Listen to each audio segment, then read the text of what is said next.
Je ne vais pas vous mentir, mais je ne m'attendais pas du tout à ça.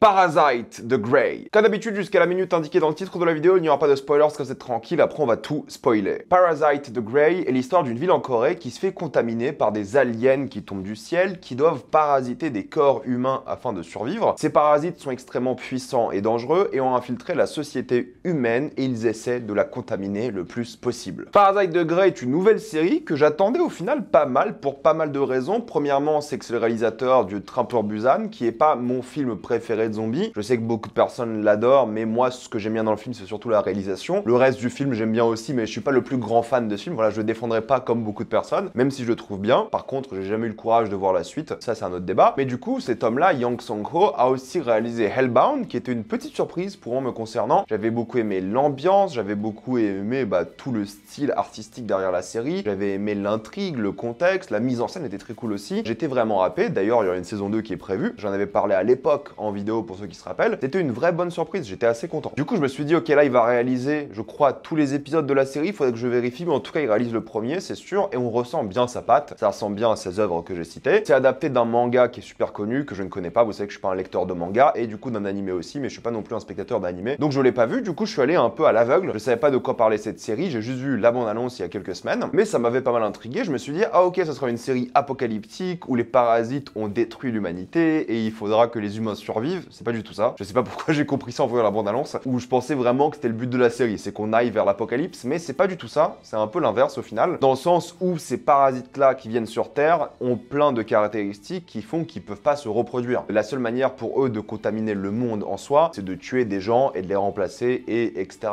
de faire ça constamment. Mais du coup, ça serait tuer les humains, tout simplement. Ils peuvent pas se reproduire, il y a un nombre X donné de parasites, et ils doivent survivre sur Terre. Ce qui est un concept au final plus intéressant, parce que tu dis, ok, ces parasites ont pas le choix, ils doivent survivre, ils doivent tuer des humains, les parasiter. Ils pourraient avoir le choix de vivre cachés, en paix, sans rien faire, mais ils décident quand même d'attaquer la race humaine de plusieurs manières différentes qui seront expliquées ici et j'en parlerai surtout en spoiler. Et c'est assez intéressant comme concept de base. Mais c'est pas du tout le délire apocalyptique pour le coup. C'est pas du tout non plus une série d'infiltration dans le sens où il y a rarement le doute sur qui est un parasite ou pas, ce qui pour moi est une opportunité ratée de fou parce que j'adore les histoires de thriller où tu sais pas qui est qui. Quand vous savez que mon film préféré d'horreur de tous les temps c'est The Thing, c'est carrément mon délire. D'ailleurs, il y a beaucoup d'imagerie qui ressemble à The Thing et tout, c'est un autre débat ça. C'est tellement la base des bases du body horror et des films un peu de gens infiltrés dans des corps. Forcément, il y aura des références. Mais dans l'idée, c'est pas du tout ça la série non plus. Donc c'est pas non plus une série apocalyptique, c'est pas non plus une série où les parasites attaquent les humains. Ça se fait un peu en secret, mais pas trop non plus. C'est-à-dire qu'il y aura jamais trop de conspiration, il y aura jamais trop de personnes que tu ne sais pas s'ils sont des parasites ou pas. Il y a rarement le doute sur qui est un parasite. Et tu te dis, bon bah ok, c'est une série d'horreur. Et pas vraiment non plus. La série fait pas peur du tout. L'ambiance est pas du tout faite comme une série d'horreur. Le but c'est pas de faire peur. Le but c'est pas de surprendre. Le but c'est tout simplement d'avoir fatalement une série d'action, je dirais. Je m'attendais un peu plus de choses horrifiques, surtout que le design des monstres est assez horrifique. Ça fait clairement bader, ça fait flipper, mais ils jouent jamais la case horrifique. La case qui joue le plus souvent, c'est le choc. Vu que ces parasites peuvent faire des lames avec leur corps, il y a beaucoup de gens qui vont se faire couper en deux de manière extrêmement rapide. Mais mis à part la vitesse à laquelle ils peuvent dégainer leurs lames, il n'y a jamais de surprise. Et ce procédé où ils dégainent rapidement leurs lames et ils tuent très rapidement des gens est souvent utilisé. Et à partir d'un moment, il ne surprend même plus. Il n'y a plus aucune surprise de ce point de vue-là. Au début, ça fait un choc le premier épisode et après, tu comprends à quel point ça va vite, mais ça ne va jamais plus loin que ça. Donc déjà, faut le prendre comme une série d'action avant tout. Et un autre truc qui est important, c'est que la série prend énormément de temps à t'expliquer comment fonctionnent les parasites et toute l'histoire, c'est leur fonctionnement, que ce soit de société, leur capacité, leur pouvoir, comment ils vivent et des choses comme ça. C'est ça le but. Il y a beaucoup de lore, entre guillemets, et il y a beaucoup d'exposition. Donc énormément du scénario est dit à haute voix par des humains, par des parasites pour faire avancer l'intrigue. Et ça, moi, ça me dérange un petit peu parce qu'au fait, tout ce qu'il y a à se mettre sous la dent au final dans cette série-là, c'est l'univers. Et moi, c'est pas suffisant. J'aime bien en apprendre sur les parasites parce que c'est comme ça que tu crées du contexte, que tu crées une intrigue intéressante, ils peuvent pas se reproduire, ils ont des capacités spéciales, ils peuvent voler, mais s'ils volent, ils peuvent pas attaquer. Il y a plein de petits trucs comme ça de caractéristiques qui sont vraiment cool et intéressantes. Ils arrivent à se reconnaître entre eux, donc s'ils sont à côté, ils savent que ce sont des parasites. Il y a des parasites hybrides, dont le personnage principal qui est un hybride. Et c'est là qu'il y aura la chose la plus intéressante par rapport à la série, c'est comment est-ce qu'un parasite et un humain vivent ensemble. et au final c'est très banal et basique et peu intéressant. Il y a une scène en particulier, j'en parlerai en spoiler, où c'est un peu plus imagé et pertinent, je dirais, mais sinon c'est très simple. Les parasites sont pas tous d'accord entre eux, il y a des défaillances dans leur société, c'est-à-dire qu'ils n'ont pas un objectif commun, il y en a qui pensent un peu différemment, et limite tu dis la série aurait été plus intéressante si tu passais du temps quasiment avec les parasites et que tu vois un peu genre leurs problèmes politiques à eux. Mais tu passes forcément plus de temps avec les humains, et les parasites sont un peu mystiques entre guillemets, mais c'est vachement intéressant quand t'es avec les parasites. Pour moi, la série, du point de vue des parasites, aurait été super intéressante. Quand t'es avec les humains, c'est un thriller d'action assez classique, sans surprise, mais je trouve que ça va pas assez loin et c'est beaucoup de déjà-vu. C'est-à-dire que j'ai jamais été scotché par une révélation scénaristique, j'ai jamais été surpris, j'ai jamais trouvé ça fondamentalement intelligent ou brillant, j'ai trouvé ça efficace de tous les points de vue. J'ai été plongé dans ce monde pendant 6 épisodes, j'ai trouvé ça bien, mais rien n'a élevé le niveau quoi. Alors oui, technologiquement c'est pas mal du tout, les effets spéciaux sont efficaces, d'ailleurs ça me fait marrer parce que du coup les parasites remplacent des humains, et ils ont genre ces grandes lames sur la tête, et j'imagine trop les acteurs faire des mouvements comme ça pendant qu'ils se battaient, c'était genre trop drôle à imaginer. Mais c'est ça le truc, c'est que les scènes d'action entre parasites sont pas si intéressantes que ça, parce que c'est littéralement genre deux acteurs qui font des gestes bizarres comme ça, et genre c'est des lames qui vont super vite, et tu sais en termes d'impact, en termes d'intensité, c'est pas trop présent. C'est pas mauvais encore une fois, mais c'est juste pas très intéressant visuellement, et ça un peu en déranger certaines personnes. Par contre, lorsque c'est parasites contre humains, pareil, je trouve que les parasites face aux humains, ils sont pas très intelligents quoi, ils sont pas assez violents, ils pourraient l'être beaucoup plus, et t'as l'impression que les parasites tuent les humains uniquement lorsque le scénario le demande, plutôt que logiquement comment ils auraient pu les tuer. Il y a juste dans le dernier épisode où les parasites utilisent beaucoup de capacités différentes pour trouver les humains qui se cachent et essayer de les tuer, mais ça reste assez simple, et j'ai pas trouvé les parasites très intelligents. Mais encore une fois, c'est bien fait, ils ont une bonne gestion des effets spéciaux, ils s'éclatent aussi avec certaines scènes, c'est plus rigolo qu'autre chose, j'ai envie de dire. L'action est plutôt sympa, mais une fois vous imaginez les acteurs faire ces gestes-là durant chaque scène d'action, ça devient un peu plus drôle, mais ça passe plutôt bien quoi, techniquement c'est pas mal. En termes de mise en scène, franchement les scènes d'action, caméra épaule, très intense, très cuté, mais toujours très lisible, beaucoup de cascades, beaucoup de véhicules, plein d'environnements sympas et tout, franchement c'est assez divers, c'est pas décevant de ce point de vue-là. En termes de mise en scène, c'est vraiment prenant, surtout dans les scènes d'action. Lorsqu'il s'agit de certains décors qui sont plutôt mal utilisés, il y a une sorte de fête foraine, je dirais, qui est assez mal utilisée. Ça manque en intensité, en fait. C'est bien filmé, c'est efficace, mais ça manque en intensité, ça manque en horreur, ça manque en ambiance. Il n'y a pas beaucoup de parti pris visuel. C'est pas moche non plus, mais pareil, en termes d'éclairage, de photos, c'est simple aussi, mais mieux que beaucoup de séries, hein, quand même. Il y a un petit travail tout de même pour créer de temps en temps un peu une ambiance visuelle, mais rarement. Hein. Il n'y aura pas un plan mémorable. Ce qui est cool, c'est l'action, parce que tu vois la caméra épaule, t'as l'impression que le caméraman, il est dans la scène d'action. C'est ça qui est divertissant. Mais ça, les Coréens l'ont toujours très bien fait pour le coup. En termes d'action, ils sont forts en série aussi. Ils prennent vraiment le temps dans toutes leurs séries d'action de bien mettre ça en scène. Mais c'est pas assez impactant, c'est même pas assez violent du coup comme ils auraient pu l'être. C'est pas assez flippant, ça je l'ai déjà dit, mais c'est important de le noter parce qu'une créature comme ça aurait dû être un peu plus flippante. Il y a des scènes cool, c'est évident. Est-ce que je vais m'en rappeler? Pas spécialement. Et ça tombe pas non plus dans le cliché du K-drama. Les acteurs surjouent pas des masses, c'est plutôt sérieux, c'est pas risible ou kitsch. C'est cool. C'est pas une bonne ou mauvaise chose, hein. C'est juste pas un gros K-drama kitsch. 6 épisodes, 45 minutes, ça passe vite, mais il y a pas non plus de gros cliffhanger qui m'a donné envie de voir la suite constamment. J'ai pas enchaîné les 6 épisodes dans la journée d'hier, j'ai fait quelques pauses, tu vois, j'étais pas pressé. Et je trouve que en 45 minutes, la série au final raconte pas beaucoup de choses. C'est une bonne durée, hein, mais au final, je me dis, ça aurait pu être un film. L'histoire aurait pu être racontée, je pense vraiment, de manière plus efficace dans la mise en scène avec une meilleure ambiance en tant que film, où là, j'ai même l'impression qu'ils ont étiré l'histoire plus qu'autre chose. Les personnages m'ont pas intéressé, ils ont pas d'évolution, je m'y suis pas attaché, je m'en fichais un petit peu. Je regardais pour savoir comment ça se finit avec les parasites plus qu'autre chose. Les personnages, j'en avais vraiment rien à battre de tous les personnages. Et en vrai, c'est un petit peu triste, mais ça va pas te déranger non plus, tu vois. 6 épisodes, et le plus intéressant, c'était de voir comment les parasites vivaient, leur société. Mais pareil, on en a pas eu assez de ce point de vue-là non plus. C'est plutôt bien écrit, les dialogues sont plutôt convaincants, les acteurs jouent bien, c'est efficace de tous les points de vue, mais je n'ai rien ressenti. J'étais diverti, mais jamais je m'en rappelais. Puis il y a plein de thématiques, on en parlera en spoiler, j'ai pas envie de les spoiler ici, qui sont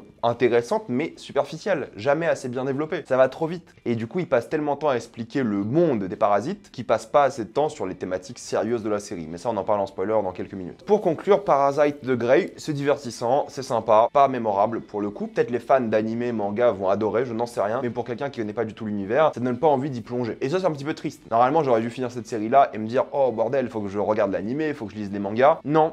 Pas vraiment, j'ai été satisfait, mais j'ai pas envie d'aller plus loin, j'ai pas détesté, c'est simple, basique, et pour moi en tout cas, fatalement oubliable. Mais bien fait, efficace, et je peux la conseiller aux gens qui aiment les K-dramas avec un peu d'action, et qui veulent une série courte de genre 4h30 de visionnage. C'est une après-midi, voilà, pourquoi pas. Mais pour les autres, franchement, il y a d'autres séries plus intéressantes à voir, et on en parlera sur la chaîne évidemment. Fatalement, je m'attendais à plus, mais je suis pas non plus déçu. Maintenant, on va passer en spoiler. c'est marrant parce que le festival au début est genre ultra violent et gore, et cette violence et ce gore n'est jamais répété parce que du coup après les parasites sont pas dans l'œil du public et c'est à chaque fois des confrontations entre guillemets plus intimes, mais c'est jamais aussi impactant justement que ce festival là, et je comprends la raison scénaristique, mais c'est beaucoup moins fun pour le coup. La manière dont ils utilisent la religion, c'est pas assez, je trouve. Toute la thématique de la série, c'est que les humains ont un mode d'organisation de la société qui est différent des parasites, et les parasites veulent prendre la tête de l'organisation de la société humaine, donc le gouvernement, la politique. Et la religion est une autre forme d'organisation de la société, mais c'est pas assez développé. Du coup, il y a même pas genre une secte des parasites au final. Vu que les parasites sont un peu secrets, il y a personne pour les vénérer et tout, c'est très simple. Et la religion, c'est juste utilisé comme symbole, plus que vrai outil scénaristique. Le rapprochement religion-créature alien aurait pu être super intéressant, il est jamais fait. C'est juste qu'ils sont dans une église et que c'est l'organisation de la société humaine, la religion et le gouvernement. Mais les deux sont jamais en opposition, et du coup, ça ne raconte rien sur l'espèce humaine en soi, sur l'humanité. C'est ça qui est un peu décevant, c'est que ça prend des thématiques fortes comme le gouvernement, la religion, et ça n'en fait rien, c'est juste pour l'imagerie. Et ça, c'est décevant, parce que thématiquement, il y avait quelque chose à prendre. Les parasites en parlent souvent, les humains s'organisent différemment, leur but c'est de survivre, mais ils survivent différemment et tout. Un parasite doit prendre le contrôle d'un corps pour survivre. Les humains, ils ont une approche différente, et les parasites ont même une crise existentielle par rapport à ça. Du coup, ça crée des conflits chez les parasites, mais c'est pas assez développé. Ça va pas assez loin. Normalement, la série aurait dû être un peu plus philosophique, vu le sujet qui est là. Mais non, ça va pas du tout plus loin que ça, parce que c'est une série d'action, et c'est un peu décevant. Un parasite qui fait une crise existentielle, intéressant. Et du coup, là où les parasites et les humains communiquent le plus, c'est dans la fameuse personne hybride. Et dans le coma, il y a une vraie communication qui est faite, et la parasite décide à la fin de quitter le corps, en tout cas de la laisser tranquille. Mais c'est ça qui est intéressant, c'est que les parasites doivent être des parasites pour survivre, donc ils doivent tuer des personnes pour survivre, et ils comprennent ce que c'est d'être humain, mais ils n'ont pas cette volonté de cohabiter non plus. Ils veulent prendre le dessus parce que c'est leur instinct de survie. C'est pas assez développé, je trouve. Peut-être dans l'animé, le manga, c'est plus développé, mais là, je trouve qu'on est passé à côté de plein d'opportunités de raconter des choses hyper intéressantes. Oui, il y a des scènes cool comme celle sur le pont dans l'épisode 4, juste avant une scène d'infiltration qui est plutôt digne d'un thriller qu'autre chose. Il y a des moments chouettes, mais tu ressors de la série en te disant ok, je me suis attaché à personne, à la fin je m'en fiche de qui est devenu quoi au final, et c'est très peu satisfaisant. Par contre, c'est vrai qu'à la fin, moi j'avais pas du tout vu l'animé ou le manga, j'ai pas compris la fin, j'ai regardé sur internet. À la fin, t'as donc le gars qui est dans le manga, donc en gros tu comprends, j'imagine, hein, que cette série-là n'est donc pas une adaptation du manga, mais une histoire similaire au manga qui se passe dans un autre pays, parce que je crois que le gars à la fin est japonais, pas coréen, et du coup le gars à la fin du manga va venir, j'imagine, aider la Corée. C'est une sorte de twist au final, et du coup tu comprends que possiblement il y a des parasites partout dans le monde, et que ce spécialiste-là est le spécialiste des parasites, et il va aider plein de pays différents, ou plein de villes différentes, ou plein de régions différentes à se débarrasser des parasites. Du coup ça lance une saison 2, c'est ça un peu l'idée. Mais en vrai la série pourrait s'arrêter là, ça irait comme fin aussi. Bref, dites-moi ce que vous en pensez, avez-vous adoré ou détesté, j'ai envie d'avoir votre avis, surtout ceux qui connaissent bien l'univers, je suis très curieux. Mettez-moi ça dans les commentaires, comme d'habitude pensez à vous abonner à la chaîne pour voir les prochaines vidéos, mettez un j'aime, ça aide beaucoup la chaîne. Suivez-moi sur tous mes réseaux pour plus de débats, critiques, actualités et concours, et moi je vous dis à la prochaine fois. Salut à tous.